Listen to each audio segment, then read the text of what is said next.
আসসালামু আলাইকুম, আপনাদের সবাইকে স্বাগত জানাচ্ছি এখনকার আলোচনায়। আপনাদের সঙ্গে আছি আমি সিরাজুল ইসলাম। দর্শক, গত রাতে আবারও ইরান এবং আমেরিকার মধ্যে বড় রকমের সংঘাত হয়েছে। আমেরিকা প্রথমে ইরানের কয়েকটি সামরিক স্থাপনায় হামলা চালায়। এর জবাবে ইরান কুয়েত এবং বাহরাইনে অবস্থিত মার্কিন সামরিক স্থাপনায় বড় রকমের হামলা চালিয়েছে। ইরানের প্রেস টিভি জানিয়েছে ডিসাইসিভ রেসপন্স, তার মানে চূড়ান্ত জবাব দিয়েছে। অথচ গত কয়েকদিন আগে যখন ইরান এবং আমেরিকার মধ্যে পাকিস্তান এবং কাতারের মধ্যস্থতায় সমঝোতা স্মারক সই হলো, তখন আমরা সবাই ধারণা করেছিলাম যে যুদ্ধ বুঝি এবার শেষ, একটা শান্তির সুবাতাস বয়ে যাবে। কিন্তু গত 2 দিনের ইরান এবং আমেরিকার মধ্যকার পাল্টাপাল্টি হামলায় সেই সম্ভাবনা এখন বড় রকমের প্রশ্নের মুখে পড়েছে। এখন আমাদের সামনে বড় প্রশ্ন হয়ে দাঁড়িয়েছে, সমঝোতা কি ভেঙে যাচ্ছে? আবার কি দুই পক্ষ বড় রকমের সংঘাতে জড়িয়ে পড়বে? এবং তাই যদি হয় তাহলে আবার কি তেলের বাজার অস্থিতিশীল হয়ে উঠবে? অথচ তেলের বাজার কিন্তু একেবারে প্রায় স্বাভাবিক হয়ে এসেছিল। যদি তেলের বাজার অস্থিতিশীল হয় তাহলে একইভাবে বলা যাবে যে হরমুজ প্রণালী কিন্তু আবার বন্ধ হয়ে যাবে। আসলে পরিস্থিতি কোথায় যাচ্ছে? সবচেয়ে বড় যে প্রশ্ন, সেই প্রশ্ন হচ্ছে ইরান এবং আমেরিকা কি পূর্ণ মাত্রার যুদ্ধে আবার জড়িয়ে পড়বে কিনা। এবং বলা হচ্ছিল আমেরিকা আর ইরানের মধ্যে সমঝোতা যাতে না হয় তার জন্য পেছন থেকে কাজ করছেন ইসরায়েলের প্রধানমন্ত্রী বেনিয়ামিন নেতানিয়াহু। ইরান এবং আমেরিকা যদি যুদ্ধে জড়িয়ে পড়ে তাহলে নেতানিয়াহুরই কি শেষ পর্যন্ত বিজয় হবে কিনা, সেই প্রশ্ন সবচেয়ে বড় হয়ে দেখা দেবে। সুপ্রিয় দর্শক, এই বিষয়গুলো নিয়েই এখন বিস্তারিত আলোচনা করব। আশা করি আপনারা সবাই শেষ পর্যন্ত সঙ্গে থাকবেন। আর ভিডিও ভালো লাগলে লাইক, কমেন্ট, শেয়ার করবেন এবং চ্যানেলটি সাবস্ক্রাইব করে সাথেই থাকবেন। দর্শক, প্রথমে আমরা দেখি গত রাতে আসলে কী ঘটেছে। গত রাতে যা ঘটেছে গণমাধ্যম থেকে যা পাওয়া যাচ্ছে তা হচ্ছে এই: হরমুজ প্রণালী দিয়ে আরও একটি জাহাজ ইরানের কমান্ড না মেনে ভিন্ন রুটে যাচ্ছিল। ইরান একটা নির্দিষ্ট পথ ঠিক করে দিয়েছে যে এই পথে জাহাজ চলাচল করতে হবে, কিন্তু গত রাতেও একটি জাহাজ ইরানের নির্দেশিত পথে না গিয়ে ভিন্ন পথে যাচ্ছিল। এটা ওমান উপকূল দিয়ে যাচ্ছিল। ইরান প্রথমেই সিগন্যাল দিয়েছিল ওই জাহাজকে যে জাহাজটি যেন কোনো মতেই ইরানের নির্দেশিত পথ বাদ দিয়ে অন্য কোনো পথে না যায়। কিন্তু জাহাজটি ইরানের সিগন্যাল অমান্য করলে, ইরানের বার্তা অমান্য করলে, তখন ইরান ওই জাহাজের উপর ড্রোন হামলা চালায়। ড্রোন হামলা চালানোর পর আমেরিকা ইরানের সিরিক দ্বীপ এবং কেশম দ্বীপ, এই দুটো জায়গার বেশ অন্তত 4টি স্থাপনায় টেলিকমিউনিকেশন সেন্টার প্লাস ড্রোন স্থাপনা, ক্ষেপণাস্ত্র স্থাপনা, এরকম বেশ কয়েকটা, মোট 4টা জায়গায় হামলা চালায়। ইরান যেহেতু স্বাধীন সার্বভৌম দেশ, যতই আমেরিকার সাথে তার সমঝোতা স্মারক সই হোক আর যতই বিদেশি অর্থ ছাড় দিক আর যাই করুক না কেন, ইরানের উপর যখন আমেরিকা হামলা চালাবে তখন তো তার স্বাধীনতা সার্বভৌমত্বের উপর হামলা। এই হামলা মেনে নিতে রাজি হয়নি ইরান এবং তাৎক্ষণিকভাবেই বলা যায় যে ইরান পাল্টা জবাব দিয়েছে। এই জবাবের অংশ হিসেবে কুয়েত এবং বাহরাইনে হামলা চালিয়েছে ইরান। কুয়েত এবং বাহরাইনে হামলা চালানোর মানে কিন্তু এই না যে কুয়েতের জনপদে বা কুয়েতের রাষ্ট্রের উপরে, কুয়েত বাহরাইন রাষ্ট্র হিসেবে তাদের উপরে হামলা চালিয়েছে। সেই 2 দেশে যে মার্কিন সামরিক ঘাঁটি এবং 5ম নৌবহরের ঘাঁটি আছে, এই সব জায়গায় হামলা চালিয়েছে ইরান। আমরা যা জানতে পারছি তাতে দেখা যাচ্ছে কুয়েতের আলী আল সালেম বিমানবন্দর এবং বাহরাইনের সালমান বন্দরে মার্কিন সামরিক ঘাঁটিতে হামলা চালিয়েছে ইরান। এই সব হামলায় ক্ষেপণাস্ত্র এবং ড্রোন ব্যবহার করা হয়েছে। ইরানের পক্ষ থেকে বলা হচ্ছে তারা চূড়ান্ত জবাব দিয়েছে। তো মোটামুটি বোঝাই যাচ্ছে যে বড় রকমের হামলা চালিয়েছে।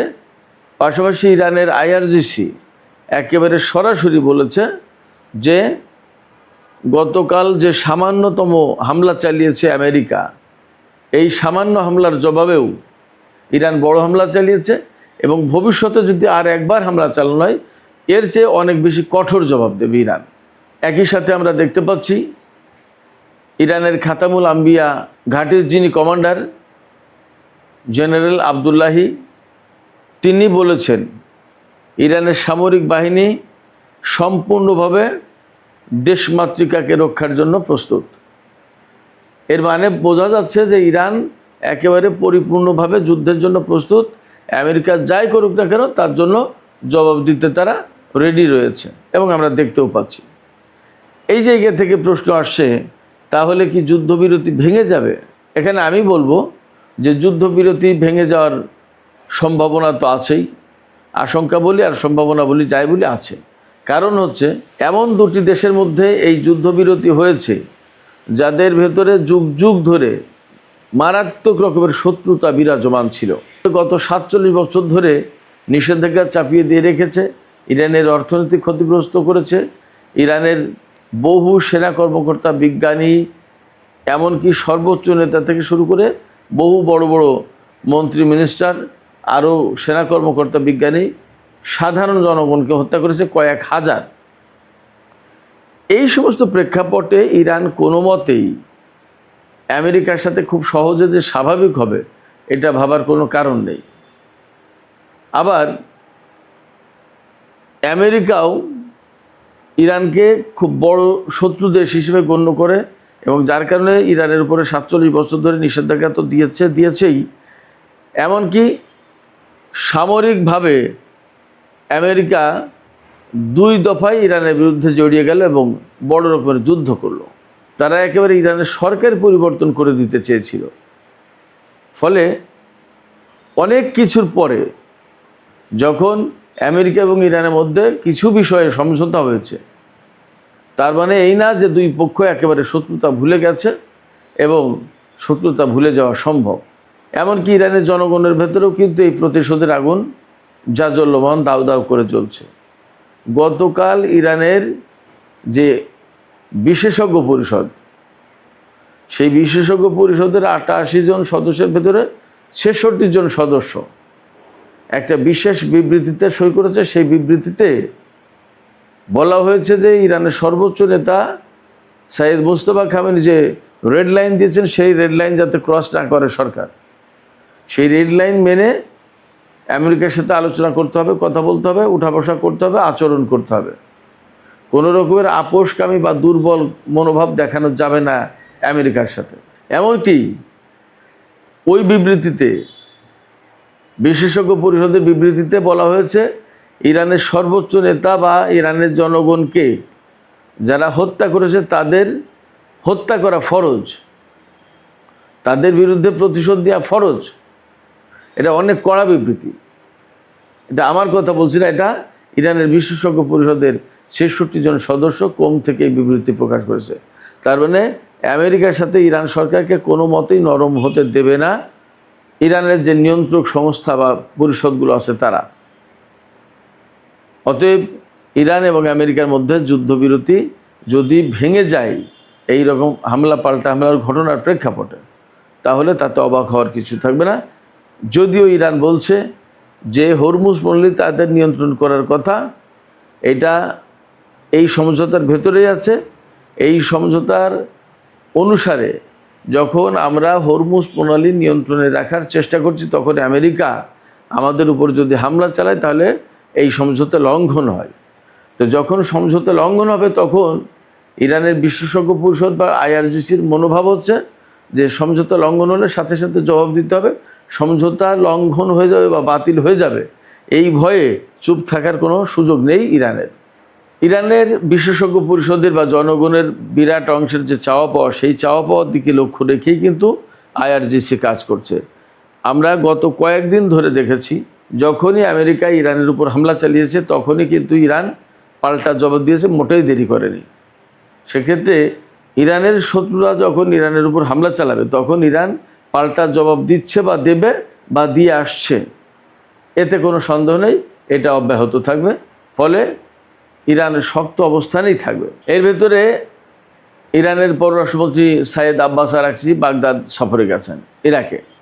প্রশ্ন হচ্ছে কেন তিনি হঠাৎ করে বাগদাদ সফরে গেলেন। আমরা বিভিন্ন সূত্র থেকে খবর পাচ্ছি গত রাতে বাগদাদে বেশ অস্বাভাবিক কিছু তৎপরতা লক্ষ্য করা গেছে। বিশেষ করে বাগদাদের গ্রিন জোন এলাকায় নিরাপত্তা ব্যবস্থা জোরদার করার জন্য ট্যাঙ্ক এরকম অনেক কিছু মোতায়েন করা হয়েছিল, সেই রকম খবর এবং ফুটেজও দেখলাম। কিন্তু প্রশ্ন হচ্ছে যে আসলে ট্যাঙ্ক মোতায়েন করে গ্রিন জোনে মার্কিন স্থাপনা, দূতাবাস এইগুলোকে নিরাপত্তা দেওয়া হচ্ছে, এমনও গুঞ্জন ছড়িয়ে পড়েছিল যে ইরাকে সামরিক অভ্যুত্থান হতে পারে। আবার এমন কথা শোনা যাচ্ছে যে ইরানের সাথে আমেরিকার গত 2 দিন বিশেষ করে যে সমস্ত সংঘর্ষ হয়েছে, এতে আশঙ্কা করা হচ্ছে 2 দেশের মধ্যকার সমঝোতা ভেঙে যেতে পারে এবং আবার পূর্ণমাত্রায় যুদ্ধ শুরু হতে পারে। তো যদি যুদ্ধ শুরু হয় তাহলে ইরাকের যে প্রতিরোধ যোদ্ধা যারা আছে তারা কিন্তু মার্কিন ঘাঁটিগুলোকে, বিশেষ করে মার্কিন দূতাবাস বা মার্কিন বিভিন্ন স্থাপনা লক্ষ্য করে হামলা চালাবে। যাতে ইরাকের প্রতিরোধ যোদ্ধারা হামলা চালাতে না পারে সেই জন্য ইরাকের গ্রিন জোন এলাকায় নিরাপত্তা ব্যবস্থা জোরদার করা হয়েছিল এবং সেনাবাহিনীর অস্বাভাবিক তৎপরতা লক্ষ্য করা গেছে। প্রশ্ন হচ্ছে যে সেনাবাহিনী যদি এইভাবে এই তৎপরতা চালায় তাতেই কি ইরাকি প্রতিরোধ যোদ্ধারা থেমে যাবে? আর এখানে আব্বাস আরাকচির ভূমিকা কী?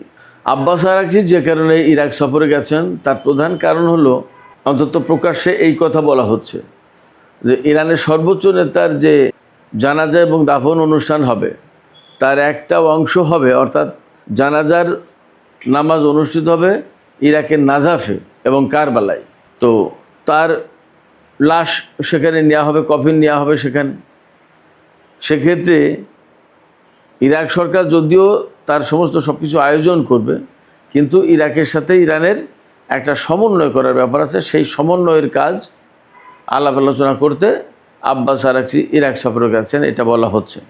কিন্তু পেছনের খবর হচ্ছে আব্বাস আরাকচি এই সফরে সর্বোচ্চ নেতা জানাজার বিষয়ে তো আলোচনা করবেনই, এর পাশাপাশি সবচেয়ে গুরুত্বপূর্ণ যেটা বা গুরুত্ব পাচ্ছে যেটা, সেটা হচ্ছে যে ইরাকের প্রতিরোধ যোদ্ধাদের সাথে যাতে একটা সমন্বয় করে ইরাক সরকার, যাতে অস্বাভাবিক কোনো পরিস্থিতি তৈরি না হয়, সমস্ত সব কিছু স্বাভাবিকভাবে এগিয়ে যায়। অর্থাৎ ইরাকের প্রতিরোধ যোদ্ধাদের বিরুদ্ধে সামরিক বাহিনী বা ইরাক সরকার বা কেউ যাতে কোনো অযাচিত পদক্ষেপ না নেয়, সেই কথাটাই মূলত আব্বাস আরাকচি বলতে বাগদাদ সফরে গেছেন। ইরান আমেরিকা যে সংঘর্ষ হচ্ছে গত 2 দিন ধরে, রাতের বেলায় বিশেষ করে, এ ব্যাপারে মার্কিন কংগ্রেস কিন্তু প্রশ্ন তুলেছে, আপত্তি তুলেছে। কংগ্রেসের ডেমোক্র্যাট সদস্যরা বলছেন যে 1973 সালে যে অ্যাক্ট আছে সেই অ্যাক্ট অনুসারে মার্কিন প্রেসিডেন্ট একতরফাভাবে কোনো যুদ্ধ শুরু করতে পারেন না। ইরানের উপর নতুন করে হামলা চালিয়ে মার্কিন প্রেসিডেন্ট সেই অ্যাক্ট লঙ্ঘন করেছেন।